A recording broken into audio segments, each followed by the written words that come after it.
So the seed stitch looks like seeds that have been sprinkled on fabric, hence its name.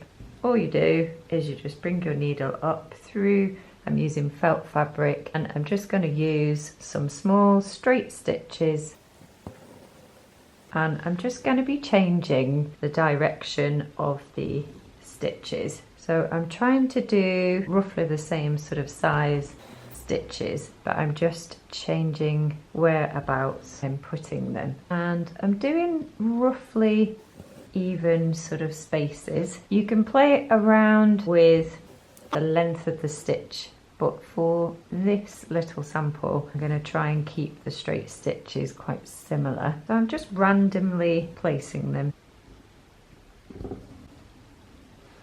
So if you wanted to play around with the stitch length, you'd have other imaginative layouts. But what happens is most people tend to use the seed stitch because it adds texture without a heavy build-up. So it can be used for textured fillings, and you can also vary the embroidery thread colour for different effects. It's also quite good to create shading. So if you did a cluster, densely compact area of the seed stitch and then sort of spaced it out further away, it's also really good for shading in areas. You can double up these stitches, so you can make two side by side parallel to one another,